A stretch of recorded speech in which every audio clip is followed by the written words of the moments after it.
Big up yourself.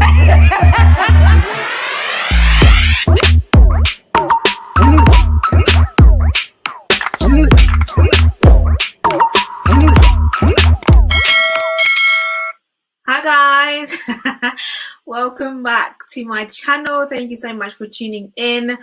I'm so sorry for the delay, but yeah, we're just gonna talk to former Bkchat cast member Adreyn Cash. I'm really excited. We're just waiting on him, so I'm just going to go ahead. You guys get involved, get your questions ready, your comments, and let's just have a conversation. Let's see what Adreyn has been up to. Let's talk about what life has been like. He's doing music. Yeah, it's going to be really fun. I'm really excited. So how is everyone doing? Hope you guys have been having a really good day. If you are new, welcome. I am Ami, Biami, however you want to call me. Don't forget to subscribe if you aren't subscribed, and make sure you guys smash that like button once you come in. I really would appreciate that. But yeah, we're just going to wait a little bit. Adreyn is on his way. So I'm really excited. Are you guys enjoying these interviews as well? By the way, I'm trying to switch up a little bit. So let me know in the comments if you guys are enjoying it. And yeah, like I'm really having fun at switching things up as well. So Bkchat talk, we're going to be talking about Bkchat London. How are you guys finding the episode so far? It's been really good. Last I had Emmanuel on. Thank you, Akabil and Trust. Thank you so much. And then I had Adefolake. And it has been heating up. It's been heating up, and Trend Central has also been bringing up the old Bkchat, so the originals. So season 2, they brought out a few weeks ago. So that's going to be really interesting, because that's the episode that Adreyn was in. Also, the famous the famous episode that he went viral. I feel like near enough every cast member has had that moment, that viral moment, like, you know, where it's like they've gone viral for something. I see Adreyn here. I see him, he's here. It's gonna be really good. It's gonna be really good. So yeah, they've been bringing out the old videos, the new cast. And yeah, it's just about getting to know the people, the individuals, what they're up to, what they're doing outside of the show. So I'm really excited. So I'm going to bring Adreyn in. Hello, can you hear me? 1 second, I can't actually hear you. You can't hear me? Oh my gosh. Settle yourself in, don't worry. You can hear me? Yeah, I can hear you now. Perfect.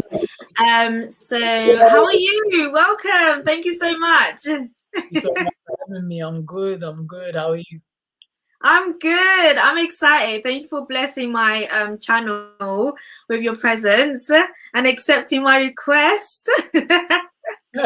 How did you feel when I asked you? How was it?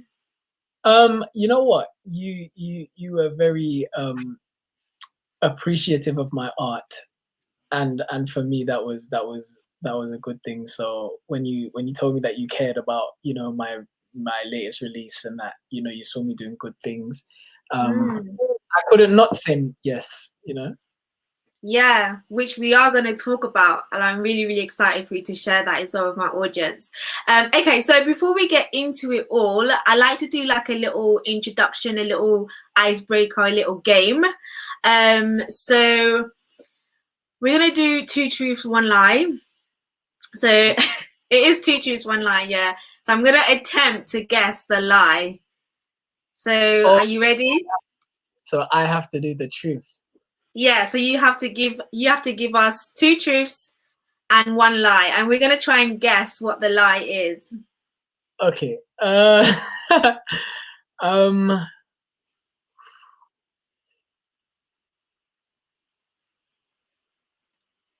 Dun, dun, dun. It's really, really thinking. okay. All right. So I'm 5'12". You've got an iPhone 12? No, can you not hear me? Am I breaking up? Okay, yeah. So it's a bit better. It's a bit low. Can you guys hear him okay? Okay, try again. All right. So I'm Okay, good. 5'11". 5'11". I have a son. Okay. I'm single. Okay. So, guys, so he's 5'11". He's got a son and he's single. So in there is two truths and one lie. So can you guys guess what the lie is? I'm gonna think. So he's got a son, he's single, and he's 5'11". Okay, the lie. Can anyone guess? Oh my god, I'm never good at this. I don't know why I always do this. Okay, so the lie is you're not 5'11". I don't have a son.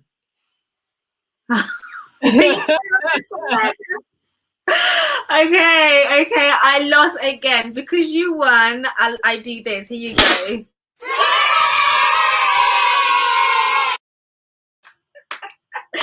Do you know what? I was gonna say that, but man, I was thinking too deep. I was thinking too deep about that. Right. Okay. So you don't have a son. You are 5'11", and you are single. Yes. Okay. Cool. So so you've got a creative background, of course.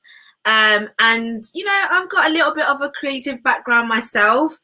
So I did film studies, and I did drama as well. And we used to do these riddles during classes. I don't know if you did. You must do during vocal coaches, things like that.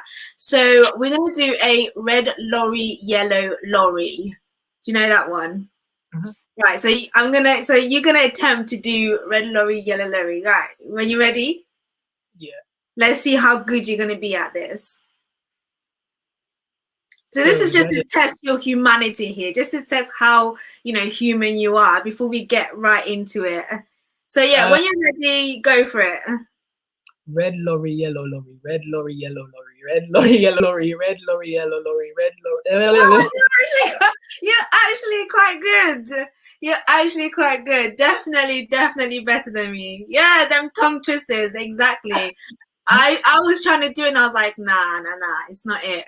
It's not it. Well, thank you so much for participating in my little icebreaker. We know that, you're a bit human and we know a little bit more about you, which is good. Now, a lot of us know you from Bkchat, of course. You were in the originals and you had this discussion that got a little bit heated. They've been bringing obviously back the old Bkchat videos as well as the new ones. Have you watched any since they've been bringing it out? Of me? Yeah. No, I haven't. You haven't? No, Okay. I cannot watch them back. Really? No, How I think come? at the I think I'm a type of person that I feel like I'm so much about growth and stuff like that. And I see when I watch those when I used to watch those episodes back, or when I saw them being played back, it's almost as if the person that I'm looking at is I'm so different from who that is, It's like Um, you've evolved. yeah, I've evolved, and I think on top of that, people see like the edited final version, that Mhm. everyone else sees. Whereas when I watch those episodes, particularly like the arguments or, whatever the situation may be, I remember, the bits that you guys don't see. Yeah. I remember what led up to that. I remember how I felt. And for me, I don't like to regress. I don't like to go back, to feel that Mhm. emotion. It was a tough time for me entering the industry. Really? Yeah, it was a tough time. I mean, we've all grown and we've all moved on, but watching those episodes, I remember how tense I used to feel to go to the set. Um, Mm. so yeah, I choose not to watch that back. Yeah, no, I can completely understand that. So when you first kind of went on set, did you know any of the cast members? No, so the season, the extra people that came on with me, we all met at like the auditions. Hmm. So I'd had some kind of rapport with certain individuals before. Um, Hmm. in terms of knowing them, like no, I didn't know them. Yeah, no, fair enough. Um, okay, so what was it like then after? What's life like after Backchat? You know what? Life has been good. I've been blessed with a lot of opportunities. Hmm. Able to obviously use the platform to push like my music, my branding, and quite a few things that I do outside of that. But it was a shock going from kind of being completely unknown to almost everybody recognizing me. And I Yeah, work for TFL, so I'm a bus driver. yeah, we're gonna get into that. Yeah. Yeah, so I quit my corporate job to pursue entertainment because my degree is in music. Um, Hmm. like similar to you, I have a creative background all the way up to my degree, and so Hmm. in this corporate job, and I said, you know what, I can't do this anymore. I need to pursue. So I started bus driving. At the same time I started bus driving, was when I started doing Backchat. So, I literally went from no one to pulling up to bus stops and having, schoolgirls like scream because they couldn't believe that I had pulled It's up to. But yeah, like it was incredible. Um, and it was something that I just didn't foresee. anticipate. Yeah. Yeah, and to be honest with you, I really don't think you can plan for something like that. It's one of those things where you kind of just have to um go with the flow and be like, okay, cool, this is life now. But it was at the beginning, it was daunting. Uh, Hmm. but I learned quickly how to pretend as if it wasn't happening, if that makes sense. So I learned to kind of center myself where I kind of don't see certain things. Where, Yeah. for example, if I'm out with my friends or like family and stuff, they'll be like, "Look, that person's looking at you. Look, look," and I'll be like, "Just Right. ignore it." Yeah, yeah, like you're just trying to like Yeah, not just really as focus normal. on that. Yeah, yeah, as normal as you can. But yeah, I thank God for the blessings. Because equally I could have not had the opportunity. Um, so we thank God Yeah, for every blessing. yeah. So was that the kind of first debate type of thing that you've done before, or was you used to talking and being in those type of environments? So in terms of the environment, no. In terms of debating, me and my friends debate all the time. Yeah, I'm a very passionate person when it comes to a lot of things. And so, and to be honest, before I even went to university to do music, I wanted to go and do law.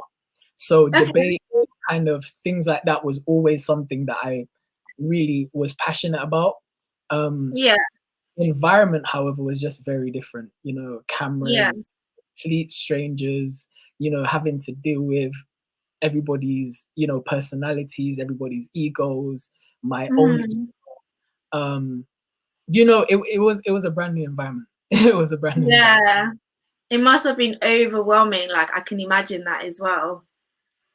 So how did you process the questions and, dealing with certain things, certain events? Because I noticed that the episode that you guys done, it was like you processed like the question before you actually speak out. I think it was season 2 when you was talking about image gang. I think 10 minutes in, that's when you actually started speaking. So is that how you usually process? Yeah, I think, you know what, I think I've always from a young age I've been taught to ensure that you listen. I've never really been the type of person to just speak. I kind of wanted to, and this is just in general, I kind of like to gauge people's understandings of things, Yeah, understand where and how I can give my own perspective without coming across as if I'm trying to be disrespectful, or, you know, because I think, again, when it comes to that environment in particular, certain things and certain ways I can approach things with my friends, you might not necessarily be able to do that with a, you know, a room full of yeah, strangers. no, Especially when at the time I felt like the room full of strangers didn't necessarily like me. like you, Um, yeah, yeah, so it's like I always was the type of person to be like, okay, cool, let me just understand where people are, and so that I can meet them there, because I think that it's also very important. I think when you have knowledge on certain things, um, I think a lot of the people can go the route of trying to, I'm smarter than you, you know, this is what you should yeah, do. And sometimes you have to meet people where they are. So for you to meet someone where they are, you kind of have to listen and understand why they are where they are. Um, mm-hmm. in that particular episode, I just kind of understand that, yo, like, number one, everyone in life fakes it until they make it. Everybody does. You know what I mean? Like, you don't, unless you come from like the royal family, or, you know, you come from You've billion, inherited some type of some love, sort of yeah, wealth or something, yeah, yeah, everybody is trying to make it, you know? And for me, when I was growing up, my mother always used to say, like, whenever you leave the house, like, make sure that you're presented well, because you don't know who you're gonna meet, you yeah, know? That for me has always been something that stuck into my head. That doesn't mean that I'm fake. It doesn't yeah. mean that, It's a mindset. 100%. And you know what? Funnily enough, this might be rambling, but I remember after that episode came out, someone went and did research, and they actually found a little documentary thing that they sent to me, and it was showing you that, you know, there's actual scientific evidence that backs up the fact that people who dress and kind of actualize their self image actually are more likely to become that, because they actually believe that. And I don't think Yeah. there's anything wrong with that, you know? Yeah, no, I 100% agree with that, man, because it has to start from the mind. It's how you see yourself, how you're going to perceive, it's the energy you put out. That's what you're going to retrieve. So, so you started doing bus driving when you was in Bkchat. You still So doing that now? yeah, Mhm. Yeah. Okay, cool. So you came here when you was about 7.5, right? You're born in Jamaica. yeah, I was about 8, 7.5, 8. 7.5, 8. What was that like? You know what? I'm looking back now and I'm realizing that I had some sort of trauma with leaving my country. Really? Because, yeah, you know what? When I first came here, um, I used to get bullied for my accent. Like, 'cause I Mm, have a very thick accent, and when I came here, I was the youngest, so I didn't actually come here to, like, any of my cousins. I didn't have any of those, relationships. I didn't have any brothers or anything over here. I didn't have that relationship, and so yeah. in school, in East London, and I was bullied for my accent, I found it very difficult at first to kind of adjust. And I always used to like lash out and be like, I want to go back home. I want to go back home. I want to go back home. So Yeah. it was difficult, simply because I think I just didn't have the kind of relationship with like younger people. Obviously, my Yeah. family at the time were much older than me, my aunts, uncles, stuff like that. So, you know, they were in their own different realm. Yeah, Uh, yeah, yeah, yeah. yeah, but for me as a child, at first it was difficult. When we moved to South London, um, it became easier. It became Yeah. easier. Yeah. And you're embracing it now because I've seen on your Instagram you do quite a lot of these short videos, and I think you was in the blogs for one that you did about the food in the in the workplace, right? That That was video, hilarious. that video, I didn't even anticipate. I cannot front to you like I did not anticipate that video to do what it did. Like That it was was so crazy. I was like, wow, this is like you hitting the nail. Like this is actually legit what happens. Tell no, them. no, 100%. You know what? I don't, and I think that's why for me, I think it comes across so authentic is because I don't force stories. And I think for me, I get people that's like, oh, do more comedy videos. And it's like, I'm not a comedian in the sense Comedian, of, yeah. yeah, I'm not a comedian in the sense of I'm trying to make you laugh. Like I just tell, like it started because I started telling stories on my Instagram to kind of pacify my job. Yeah, yeah, yeah. Because I was having a bit of a hard time when Bkchat, because it's weird, like Bkchat literally kicked off the same time that I started driving. And Wow. it was one of those things where, you know, I had kind of my social career on the incline. And then I kind of had my own personal battles being like, you have a degree, you know, you left your corporate job. Yeah. You know, like there was a lot of internal battles going on with what I was doing as work and stuff like that. Um, Hmm. and so I went on Instagram because, you know, one time my mother said to me, she was like, "You're actually so funny. Like you should show people more of your No, personality." that side, yeah. Yeah, and so I kind of took it. I was like, "Ugh, okay, fine. So I started one night randomly. I was doing like a very late shift, and I just started telling like this story about this person that I'd seen um on just Instagram stories. So it wasn't even anything that I took seriously. It was just like Yeah. something to throw away, and like the reaction that I got to it was just incredible. Like it was incredible, and so from that I was like, okay, I'm gonna do it, but I can't fake stories, and I can't, because I just don't feel right, you know, for me, because again, I'm not Yeah. a comedian, so it's like making up things in my brain is a bit difficult sometimes. So I Yeah.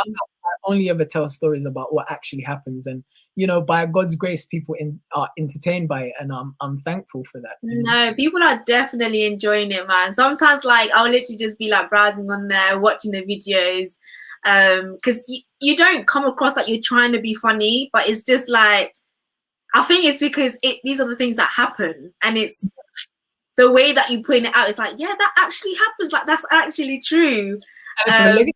I think with the chicken foot one, Very that's relatable. especially as people of color living in the UK. I think we oftentimes face the brunt of people's microaggressions when it comes to like our culture, the food, you Yeah, know, how we might behave, stuff like that. I feel like every one of us have probably been in a you know, if it's not in that particular, type of like, situation.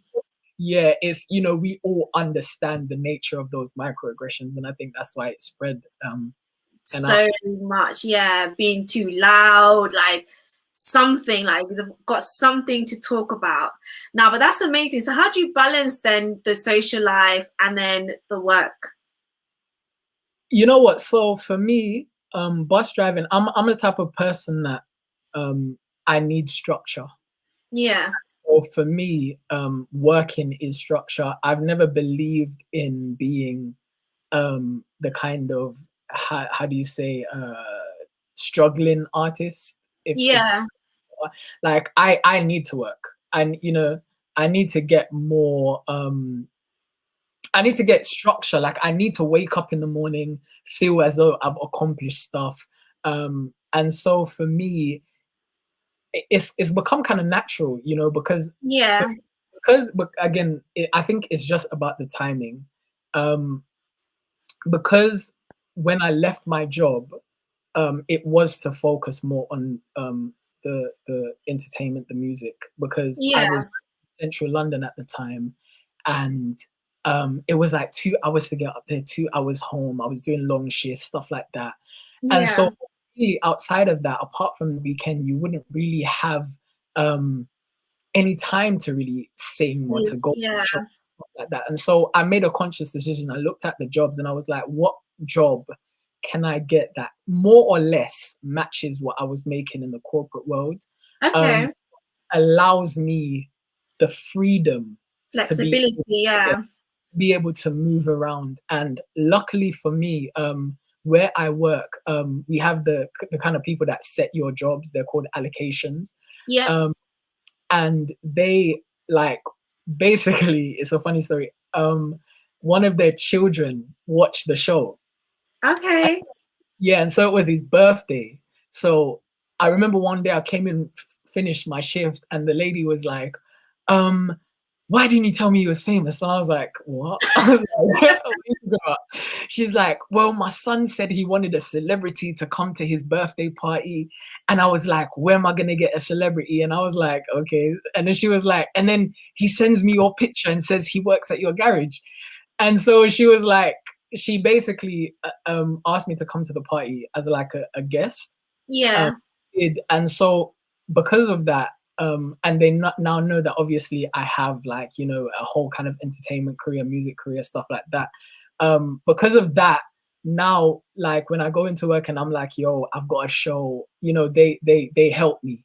And so Yeah. that's kind of how I balance it, because now I'm in a place where not only does my work kind of understand what I do outside it, but then there's people behind the scenes that will actually, you know, move my shifts around, or you know, Yeah. Like you need to have that flexibility, yeah. So that's 100%. how I manage it. You know, I just try to plan as much as I can. And like for example, the interview now, it's lucky because what I'm on now is called a long weekend, so I'm Yeah. off Thursday, Friday, Saturday, and Sunday. Um, Okay. is literally by God's grace that you messaged me at this time, that I was just off anyway. Yeah. Yeah. See, man, it was meant to be. Like, it was meant to be here today. It was meant to be. Nah, that's true, man. That's true. Like, I think it's quite hard because a lot of people do want to follow that social media career. And it's like, how do I, especially if you're starting off, like, the money is not really that great. So it's like, how do I balance that? But how do I still get money, but then still pursue that? So I Mm. think you showing that balance is really key, and it's really important as well. You can do it. And you know what? I think it helped for me with my mental health in particular, like being able to work, it helps because Hmm. a lot of the times, a lot of people don't take into consideration the feeling of like depression, and just feeling as if you're not doing anything, because I think a lot of people see on social media kind of the great stuff, right? So Yeah, when people see you on Backchat, they're like, "Oh my days," you know. It's this kind of celebrity weirdness that yeah, they almost automatically think that, you know, you've got £1 million and you're, you know, all your bills are paid, and I'm not entirely sure where that comes from, but um, yeah. and And it's and like you're instantly a celebrity anyway. Like as soon as you're on a platform, it's like, yeah, and here comes the problem now is I think there's a disconnect, which I think a lot of social media people do not talk about, is there's a disconnect between your social profile and your sense of where you are in your life. Does that make sense? mm, mm, Because people can be like, oh yeah, you're Adrian from Backchat, but what do I feel like on an everyday basis? Like, am yeah, I happy with where I am and what I'm, yeah, you know what I mean? Like, am I waking up in the morning and being like, you know, I'm happy to be where I am? A lot of the time, you know, when you're on like a social platform, you may not necessarily feel like Adrian from Backchat. You know, yeah, so there's that difference between um your social profile and what people perceive to like your actual mental health and where you are. So yeah, working and being able to actually have that structure in my life, where I know, cool, I'm working, then I've got studio, or I'm working, then I've got the gym, or I'm working and I've got yeah. rehearsal, whatever it is. But that for me is it brings stability. Important. Yeah. Yeah. No, I'm glad that you touched on that because I know mental health is something that you've spoken about openly. Mhm. You've spoken about dealing with mood swings when you were younger. You didn't really know what it was. Your family was. It's not something that was really spoken of. Mm. Um, how was your lockdown? Like, how did you deal with that? Like, in general. So lockdown was a funny story because lockdown when so I went into LA last year. Okay. Yeah, Was that for and business or personal? so that was for music, that was for business. I had some shows, Okay. and I landed there on the Saturday, and the city got shut down on the Sunday. Eesh. So for the time that I was there, like it was very depressing. I'm not gonna lie to you. How Um, long were you there for? I was there for about 2 weeks, Oh my and God. Alone? Did you go alone? I did go alone.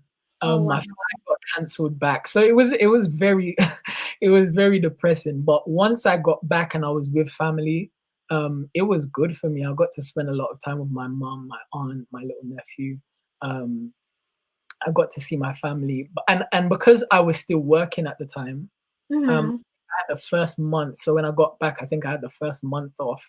Um, but then I started working again, and for me to be able to get out of the house, um, Hmm. that for me was wonderful because I did manage to do a lot of music in the time that I was off, but Okay. for me, the structure of my life, I needed it there to I'm the type of person that I feel like you know, I don't like to sleep in bed till like 4 o'clock in the day. That kind of makes me feel like I'm wasting life. Yeah, like you're wasting your life away. Yeah, yeah. So for the first month, I had to call my work. I'll be like, yo, please get me back in because I'm literally like going to bed at like 4 o'clock and waking up at like God like I need that Yeah, it messes up like your whole routine, man. in days. You know what I mean? I'm not eating. I was losing weight. It was just a lot. So then I was like, okay, cool. I needed to get. So I worked throughout the pandemic, and for me that was good. Um, Hmm. Good because I had the first month to Hmm. do a lot of music. I Yeah, was producing. I was writing. I felt so good. yeah, Um, yeah. yeah. So for me, lockdown was good. And that was because I was with family and I was still working at the time. Amazing. Yeah, so structure is important, like what you're saying.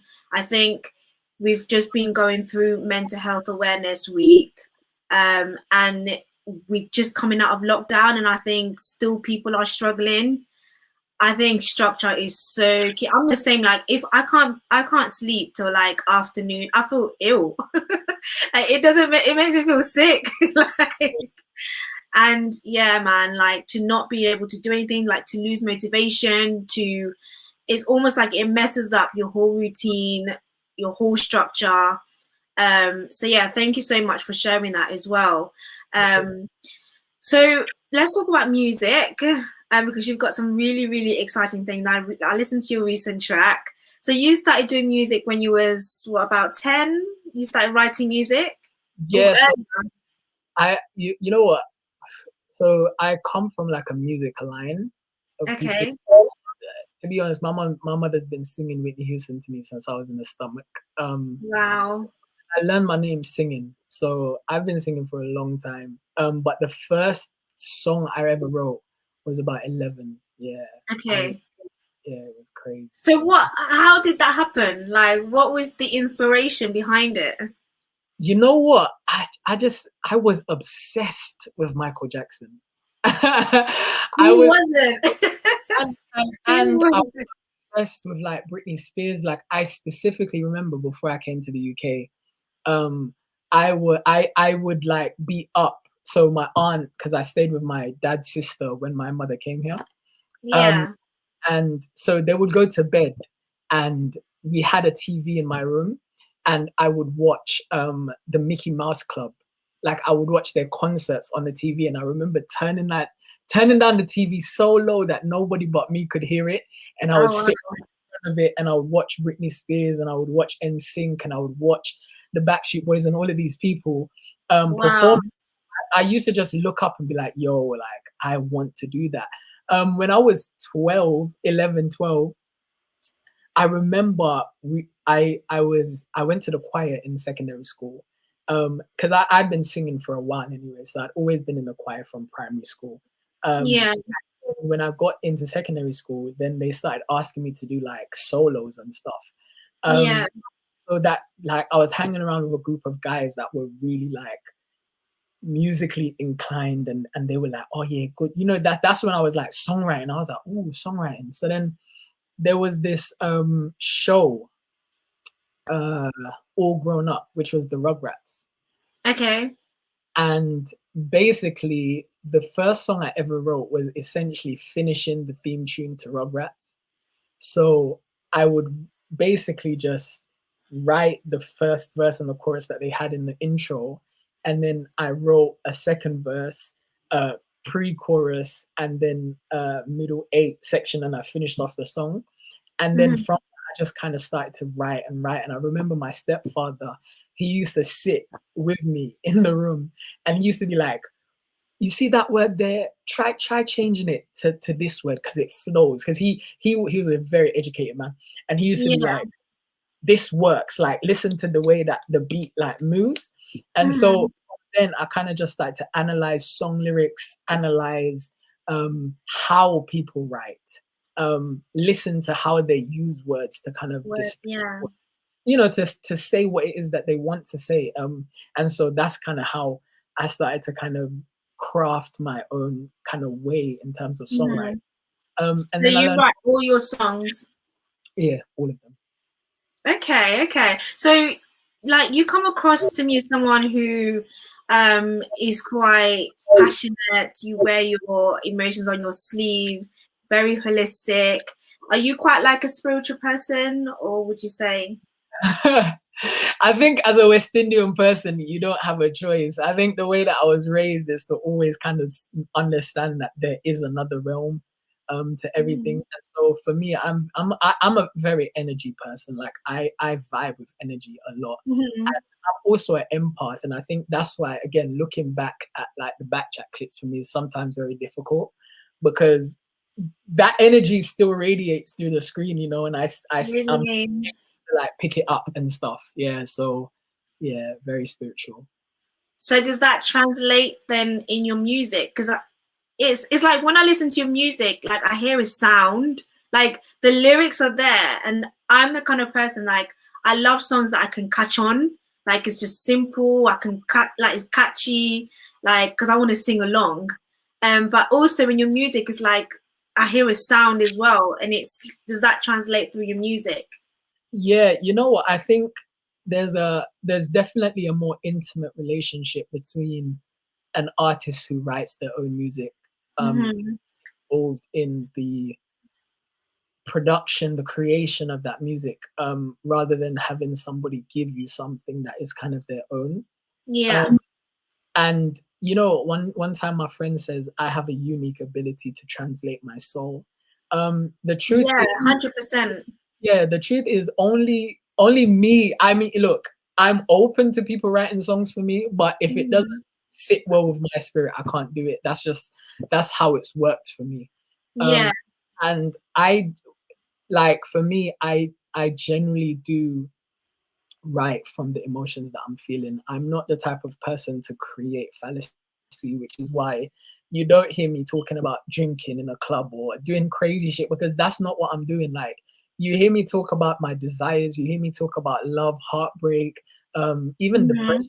You hear me talk about these things in my song because that's real for me. That's Yeah. what I feel, and I think I try to do that in a way that is still bearable because I think it's a hard medium to reach where you're actually making music that is pop music but also has meaning behind it. Um, Yeah, yeah. I think I've been able to strike that in my own career. Yeah, no, 100%. And do you know what? Like when I was watching, because you released the visual just recently, and I was like, do you know what? I appreciate like not seeing girls just shaking their bums like Yeah, in the music videos. Do you know what I mean? I was just like, it was and very like minimalistic. It was very like simple, but it has so much meaning to it. How much of production did you have to do with that? everything. Really? Everything. For me, the song, when it comes to my visuals, again, like I feel like it's my job to tell my story. Yeah. And again, I think everything doesn't suit everyone. I think it would be nice to have girls shaking asses in videos, but if that's not me, then I'm not being true to myself. For yourself, Um, yeah. and I just don't think that would fit. I think a lot of the time people try to make it about other things as opposed to you, your talent, the message, stuff like that. And I don't think that's necessary. I think Yeah. it's important to be like, for me, I grew up in a generation where music had meaning, you know. Uh, Yeah, yeah, yeah, 100%. It's that R&B, the soul music, yeah, and the slow jams. even if you have girls shaking their ass and stuff, you know, this the music behind it. It wasn't just girls shaking their ass. It was Yeah, girls shaking their ass, and the music was also fantastic and fire and had yeah, meaning. yeah, yeah, yeah.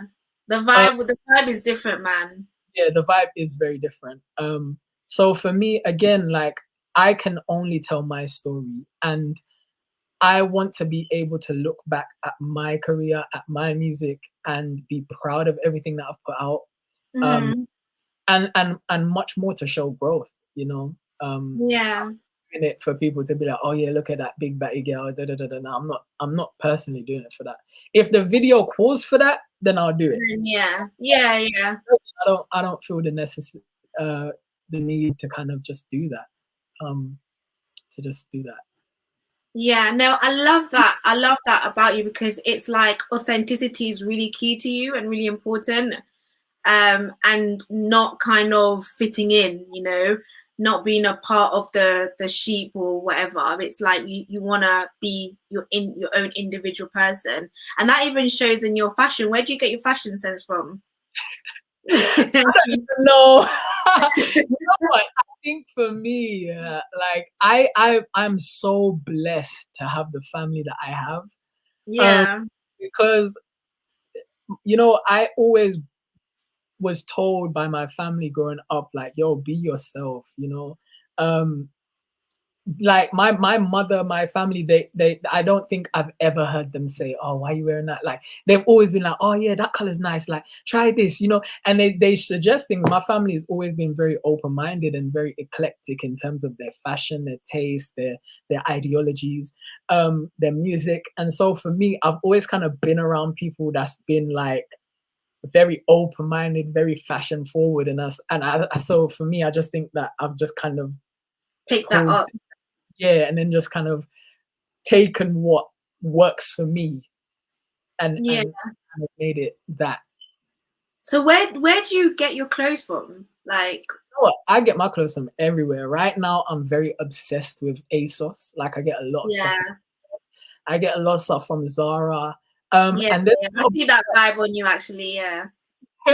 and there's a lot of stuff that's like online that are like smaller brands that I support because I like their clothing line.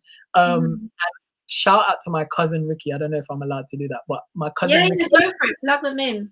he has a fashion brand in Canada called sorry, he's gonna slap me. It's just escaped my head. Yeah, that happens to me all the time. That happens to me. I can always what's it called? Poverich. Sorry. Oh, Povrich, Povrich. Povrich, and they make fantastic, fantastic clothes. So yeah, like, I've just always been, so I love to support smaller brands. I also love to just explore fashion. Yeah, and I make stuff myself as well. There's a lot of stuff I that was gonna ask you, would you ever design yeah, I've designed a few stuff that I've worn on stage. So I've on worn Bkchat, yeah? Oh no, no, sorry, whilst you're performing. yeah, like my performances. And in the future, I do want to do like maybe a small line, but getting into a clothing line is quite expensive. So I don't want to come and overexhaust myself, especially because I'm working on like a natural hairline. Um, Okay. yeah, so for me right now, that's kind of the focus because that's just more feasible and more reasonable. But in the future, 100%, I'd love to go into fashion. Wow, so you've got like so many different things that you're kind of like working on, the hairline, the fashion, the music, and you seem like someone who take your time with it, like you don't rush into things because you've been doing music for a while, Mhm. um, and it's just being kind of like setting at your own pace. Would you say that? Would you say so? 100%. And you know what it is? I think also for me, in particular to music, I think at the beginning of it, it was quite difficult to get the support and to get the Okay. thing. Music is very expensive, and also right now, I think over the last 3 years for me, I've been able to really connect to people who can really help me to get the sound that I hear in my head. Because for me, again, I'm very pedantic about everything. Like if I hear it in my head and it comes out and doesn't sound like that, then it's one of those things where I keep going until it does sound like that. Um, Yeah. and because I wasn't working with the people that could just make that process quick, it did take a while. But now I'm in a position where my management, they understand the direction, my distribution company understand the direction, and Yeah. just people that I work with in terms of like even co-production, the studios that I go to record, like I'm in the realm where I don't have to necessarily worry about if it's gonna come out. I just know that it's gonna come out the way that I want it to You're come in out. the right place. Yeah. So tell us just a little bit more about that support that you mentioned, because I don't know if you've been watching any of the new Bkchat, but a conversation came up about support, let's say, along the lines America and the UK, and it just seems like kind of everybody speaks on it, you know, whether you're small, big, but everyone kind of feels like there's just not that support, or you almost have to fight to put yourself out there. How has that been like for you?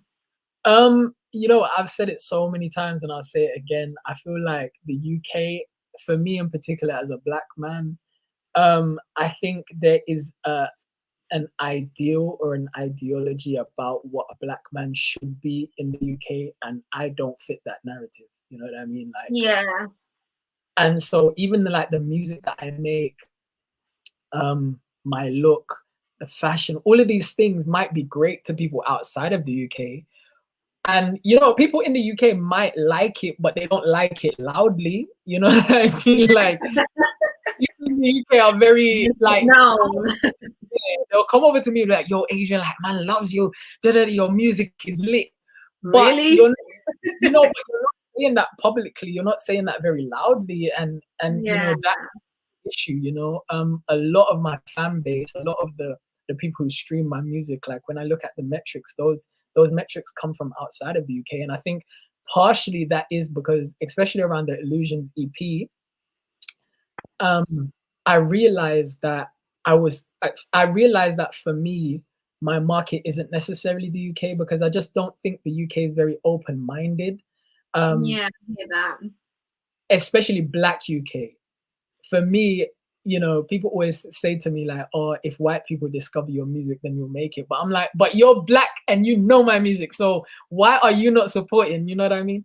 Um, Yeah, I kind of had to focus outside of the UK in order to kind of start to, ensure that my music was being streamed or my music was kind of connecting artists. Even to this day, like when I look at the metrics behind like Spotify or Apple Music or, even on TikTok, funnily enough, like mhm, metrics overwhelmingly say people outside of the UK. And so I kind of 100% agree that the support level in the country for black people trying to do things is difficult, and I'm not entirely sure why that is and why that still is the issue, because it's been a yeah, long time. It's not me, it's not us, it's been like that for a long time, and it's difficult because you have people over here play negativity before they support positivity, like and 100%. for example, I remember, and I don't even really want to mention, because me and him don't have beef. But for example, fraud bay. I don't even want to call Yeah, him that. yeah, yeah.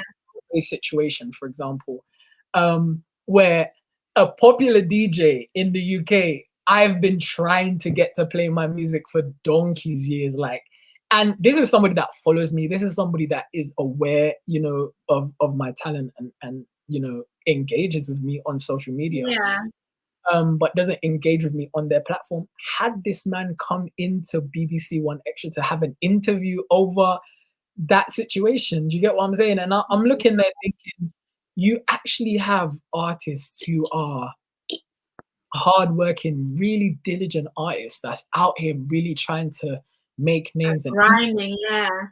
You know what I mean? And this is what you choose to bring into your studio.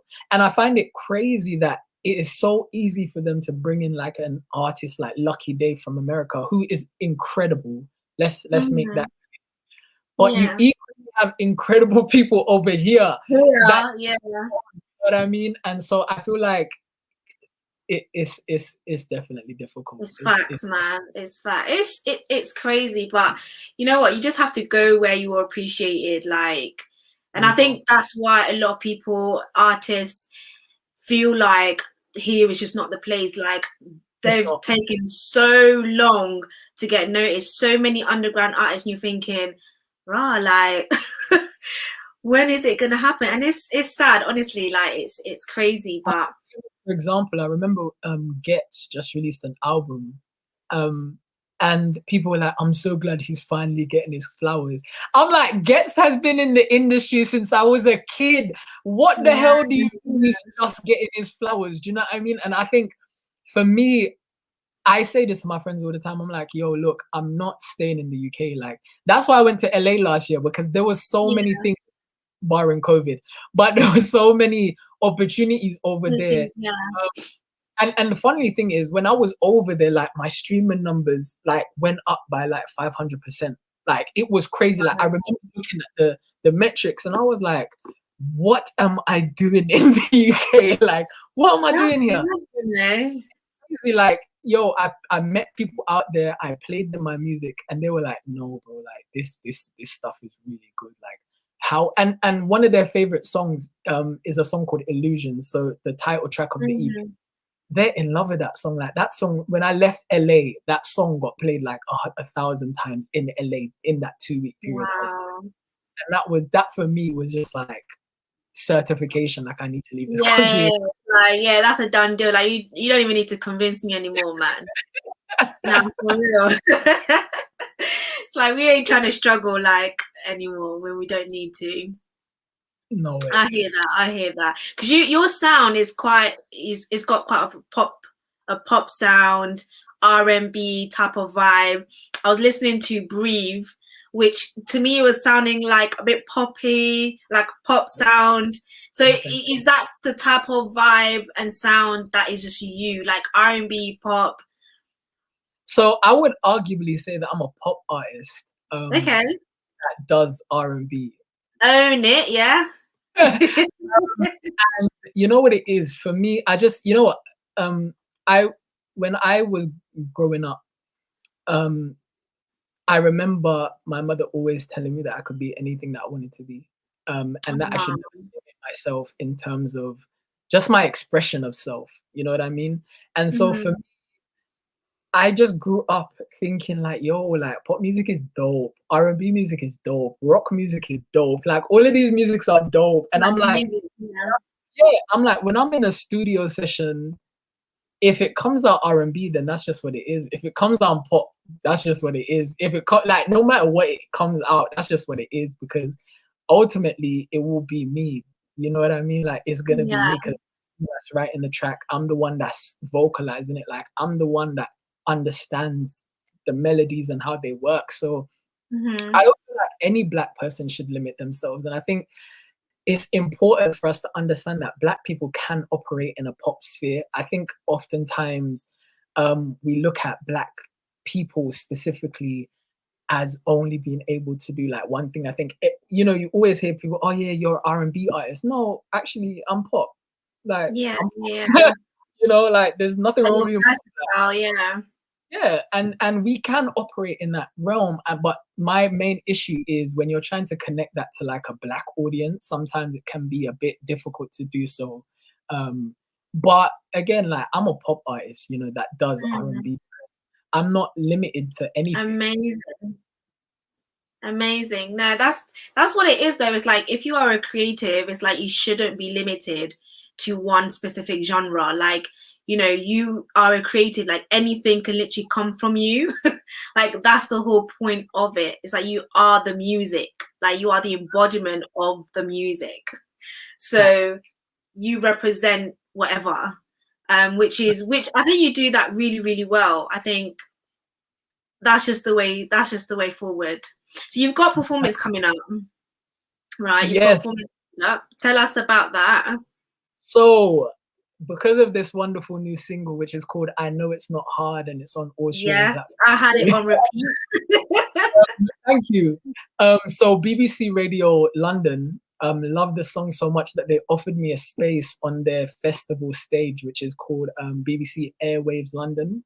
It's a Amazing. festival, and I have a wonderful set. So that festival is between the 28th and the 31st of March. So that's next week. Yeah. Wow. So I'm excited How about are that. you That's my. feeling about that? I'm excited. Buzzing. Especially because the week before they asked me to do it, I just buried my uncle. I was Wow. going a very low period. And I told my manager, I was like, yeah, I'm finished with the music thing because I'm just tired of it. And then she was like, oh, just give me some time, like just relax, rest, just take it easy. And then yeah, they asked me to do it. We pulled it together in a very short period of time. Um, and the BBC loved it. Like they sent back an email saying, "Yo, this is fantastic." So I'm really, really, really amped. I'm really gassed about the Yeah. festival. I know that this is just a turning point for me, man. This is a turning point in the career. Yeah, and It I'm came just just at the right time. So was that my condolences? I'm really sorry to hear that. thank you. Was at the end of the video because I did see in honor, was that My your uncle uncle? passed, Yeah. Uncle Oh, Joe. that's amazing. That was beautiful though. I was just like, oh wow. Because it's almost like, I don't know, you can interpret the lyrics any way that you can interpret the song anyway.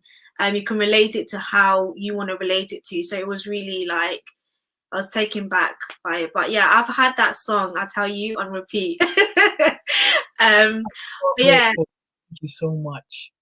no, thank you so much, man. It's been really, really nice talking to you, getting to know what you've been doing outside after Bkchat. And I feel really excited about your music. I Yeah, really do. I'm hoping now things are like lifted, you'll be able to just upwards and onwards from here, man, with your music. amen, amen. So have you Um, got more songs coming up? Should we be yes, yes, expecting? yes, yes. I'm not gonna give you a date, but I've got Okay. some wonderful new songs coming. I'm definitely gonna have something for the summer. Um, this year, one thing COVID has taught me is I'm not in a rush. Yeah, I'm not in a rush. I used to think that I was, but really and truly, the competition is only with myself. Um, yeah, 100%. I don't want to put out music that I'm not going to be able to look back at and be proud of. And so Yeah, that if I have to make sure that everything that I write is just at the level that I want it to be, because again, yeah, that faking it till you make it, like I have to be the artist that I see myself being so that people can see that. And so yeah, I do have things that I'm working on right now, which are great songs, like songs that I'm so excited about. And yeah, ooh. Exciting. That sounds really, really, really exciting. Okay, so where can we find your music? so my music is on all streaming platforms, every single one of them. The name is Adreyn Cash, ADREYNCASH. Mhm. And if you type that in on any DSP, you should be able to find all my music. And your latest song, I think it's on here, right? So you can find, I know it's not hard, Spotify, Apple, you can find it on there, guys. I'm going to put details in the description as well. But yeah, there you have it. Look at that. Amazing. Well, do you know what? Thank you so much, man. Honestly, like I feel so blessed. You really, really blessed me. You've said so many things today that I can even personally take on board as well. I was just like, you know what? Let me just message you. Let me just see, what's up, what you say. And I'm so happy. I'm sure everyone enjoyed having you on here as well. Is there any last word you want to say before I you just want go? to I want to say God bless you for giving me the opportunity to be here, because you know what, as I said, finding support is very difficult in the UK. So to give me your platform, to give me a space to be able to share my energy, my art, my emotions. You know, I want to say thank you and God bless you. And I hope your platform, you know, I hope your platform grows beyond your wildest dreams. Oh, thank you. Thank you, man. But yeah, we'll keep in touch. Thank you so much once again. And how will we be able to see? Okay, unless we go to the festival, what are they going to be airing it? So if you go to my page on the day, there's going to be a link in my bio. I'm also going to be tweeting it. Okay. But BBC Airways Festival is online. You can go to their website and it will give you, like, you know, London, Birmingham, whatever, and you can just go to those stages and listen to those performances. Okay, amazing, amazing. And I'll be putting things in the description as well, guys, so you guys can follow Adreyn, check out his music. So I'll try and put as much details in there. But thank you so much for tuning in, everybody. And if you are new and you haven't subscribed, don't forget to subscribe. And I'll speak to you guys in my next video.